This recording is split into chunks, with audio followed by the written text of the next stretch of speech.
Bien, dans cet exemple où j'ai pris une autre bande dessinée déjà colorée, nous avons deux bulles que nous avons nettoyées puisque là, dans cet exemple, seule une case contient des bulles que j'ai effacées. On voit bien ici qu'il n'y a plus aucun texte. Donc, j'enregistre mon document Calvin et Hobbes Ludovic. Je l'enregistre et mon travail sur Photoshop se termine là puisque j'ai mes calques colorés, j'ai mes éléments, mon élément est terminé et je vais pouvoir passer à l'ajout de texte puisque je vais venir créer un document. Je vais sur InDesign et je vais créer un nouveau document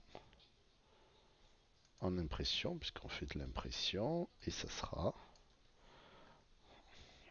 la taille fournie ici que je vais pouvoir trouver dans Images, taille de l'image, 20 cm par 14 de haut sur une résolution de 300 pixels par pouce.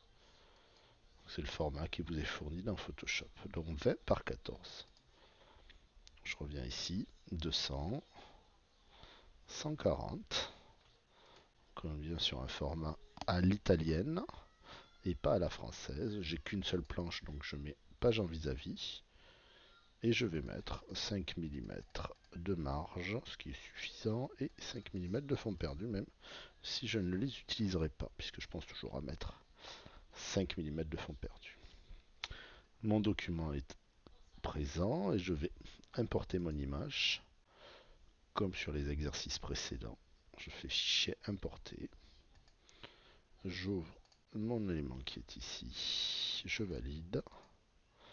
Et je le positionne. On voit bien qu'il arrive ici dans une taille parfaite. Exactement à la taille de mon fichier InDesign 20 par 14. Je vous rappelle, en cliquant sur le bouton secondaire, performance d'affichage, afficher de qualité supérieure pour avoir vraiment l'aspect définitif de l'impression. Et il ne me reste plus qu'à remplir mes deux textes. Donc pour vous, vous trouverez l'ensemble du texte ici, case 1, case 2, case 3, case 4, case 5. Donc vous n'aurez plus qu'à les saisir puisque votre version ne vous permet pas de les copier-coller. Il faudra les saisir pour les mettre dans chaque élément, tandis que moi, je vais saisir donc le premier, la première élément qui est ici, qui veut dire qui permet à la mère de Calvin de lui demander s'il a passé une bonne journée. Donc je vais passer par l'outil texte. Je crée un bloc tout en capital, donc je peux bloquer la touche qui est au-dessus de Shift qui s'appelle Caps Lock, qui me permet d'écrire tout en capital. Bonne journée, point d'interrogation. Et je vais mettre ça, fenêtre, texte et tableau caractère, de mettre ça en comics, sans MS, régular, corps 5, interlignage 6, que j'ai ici positionné, hein, corps 5, interlignage 6. Donc, je sélectionne tout mon texte, corps 5, interlignage 6, c'est parfait. Je le mets sur deux colonnes, en centré,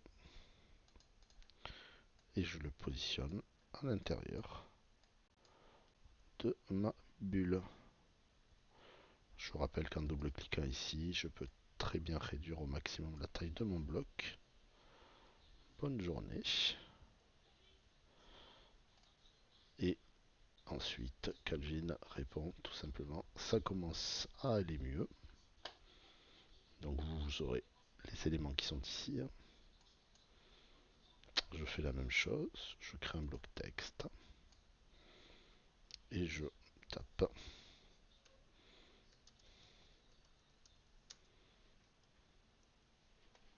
Comme vous voyez, ça dépasse. J'agrandis le bloc.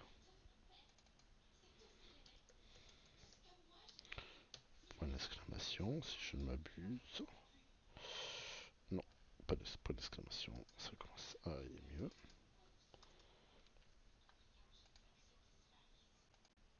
En trébuchet.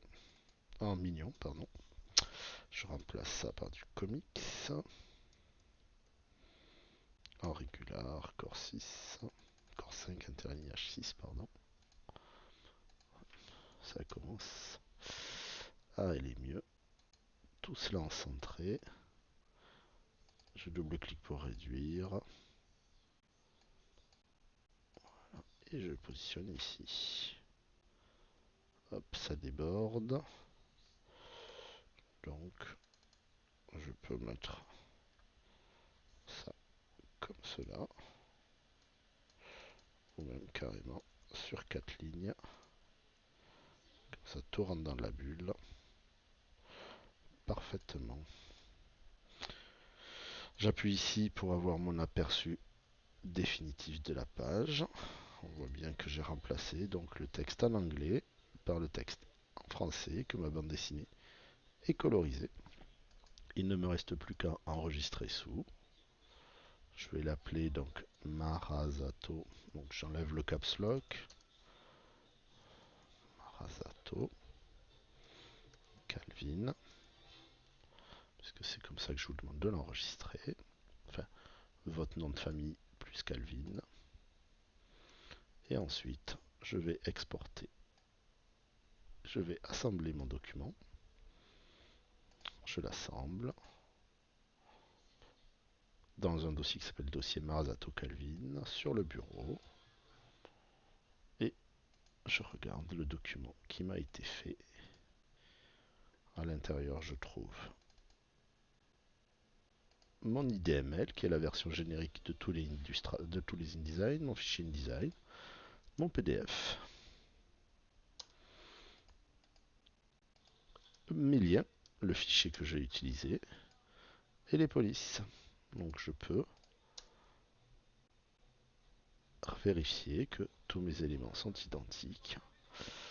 Et mon exercice est terminé quand j'ai généré l'assemblage de ce fichier.